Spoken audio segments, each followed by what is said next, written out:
Big boss Malayalam season 6 മത്സരാർത്ഥിയായി കയറിയ ശേഷം ജീവിതം അടിമുടി മാറിയ വ്യക്തിയാണ് ജാസ്മിൻ ജാഫർ.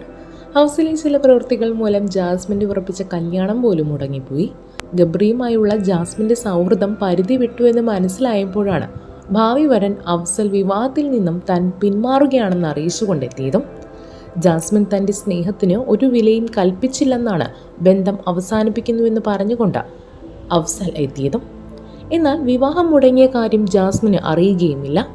ഫാമിലി വീക്കിൽ ജാസ്മിനെ കാണാനെത്തിയ മാതാപിതാക്കളും ഇക്കാര്യം താരത്തോട് പറഞ്ഞതുമില്ല.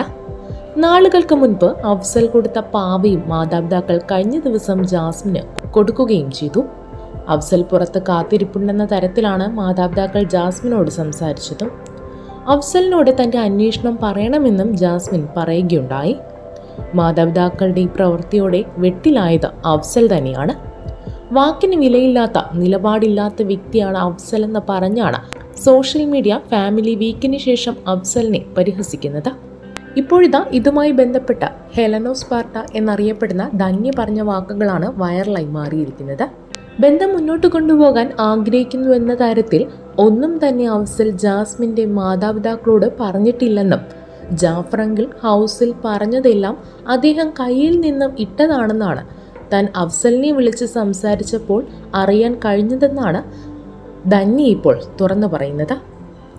ധന്യയുടെ വാക്കുകൾ ഇങ്ങനെ: ജാസ്മിൻ്റെ മുൻ കാമുകന്മാർക്കെല്ലാം ഭയങ്കര തെറിവിളിയാണ് PR ടീമുകൾ വഴി ലഭിക്കുന്നത്. ഇപ്പോൾ യാഥാർത്ഥ്യത്തിൽ മുൻ കാമുകന്മാർ ഇതിൽ ഉൾപ്പെടേണ്ടവരല്ല. ഷോയ്ക്കുള്ളിൽ വെച്ച് ജാസ്മിൻ മുന്നക്ക, അഫ്സലിക്ക എന്നൊക്കെ പറഞ്ഞതുകൊണ്ടാണ് ഇവരെല്ലാം ഇപ്പോൾ പെട്ടിരിക്കുന്നത്. നിങ്ങളെ ഇനി ജാസ്മിന് വേണ്ട എന്നൊക്കെയാണ് മെസ്സേജുകൾ. ജാസ്മിന് ഇവർക്കും വേണ്ട എന്നതുകൂടി PR ടീം ഒന്ന് മനസ്സിലാക്കണം. അഫ്സലിക്കയോട് ഞാൻ സംസാരിച്ചിരുന്നു. ജാസ്മിൻ്റെ മാതാപിതാക്കളെ അഫ്സലിക്കയല്ല കൊണ്ടുവിട്ടത്. എയർപോർട്ടിൽ അവർ വന്നപ്പോൾ വിളിച്ചതുകൊണ്ട് അഫ്സലിക്ക കാണാൻ പോയത് മാത്രമാണ്. എൻഗേജ്മെൻറ്റ് കഴിഞ്ഞപ്പോൾ മുതൽ ഒരു ബോണ്ട് ജാസ്മിൻ്റെ മാതാപിതാക്കളുമായി അഫ്സലിക്കയ്ക്ക് വന്നു കാണുമല്ലോ.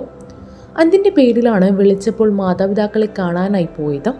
അല്ലാതെ കൂടിക്കാഴ്ചയ്ക്കിടയിൽ ഒരിക്കൽ പോലും ജാസ്മിനെ തനിക്ക് വേണമെന്നോ ജാസ്മിനുമായി താൻ കാത്തിരിക്കുകയാണെന്നോ ഒന്നും തന്നെ അഫ്സലിക്ക ജാസ്മിൻ്റെ മാതാപിതാക്കളോട് പറഞ്ഞിട്ടുമില്ലായിരുന്നു. ജാസ്മിനോട് ജാഫർക്ക് പറഞ്ഞതെല്ലാം കയ്യിൽ നിന്നും ഇട്ട് പറഞ്ഞത് തന്നെയാണ്. അഫ്സലിക്ക ജാസ്മിനുമായുള്ള ബന്ധം അവസാനിപ്പിച്ചു എന്ന് തന്നെയാണ് ഞാൻ ചോദിച്ചപ്പോൾ അദ്ദേഹം എന്നോട് പറഞ്ഞത്. ജാഫർ അങ്കിളിനെയും കുറ്റം പറയാൻ പറ്റില്ലല്ലോ.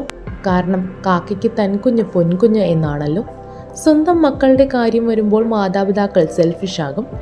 ടെഡി ബിയറൊക്കെ കൊടുത്ത് എല്ലാവരും പുറത്തുണ്ട്, കുഴപ്പമില്ലെന്ന് ജാഫർ അങ്കിൾ പറഞ്ഞതുകൊണ്ട് ഇനി മുന്നോട്ട് പോകാൻ ജാസ്മിന് അതൊരു ബൂസ്റ്റാകും.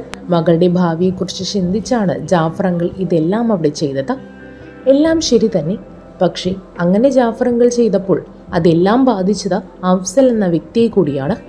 ആ വ്യക്തിയെ നിലപാടില്ലാത്ത മനുഷ്യനായി ജാഫർ അങ്കിൾ ചിത്രീകരിച്ചു.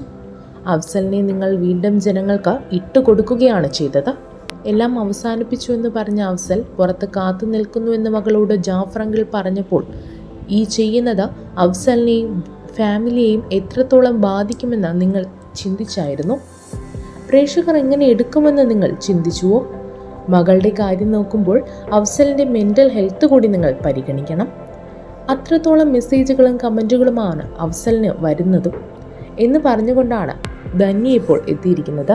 ധന്യയുടെ വാക്കുകൾ സാമൂഹ്യ മാധ്യമങ്ങളിൽ നിമിഷ നേരം കൊണ്ട് വൈറലായി മാറിയിട്ടുണ്ട്.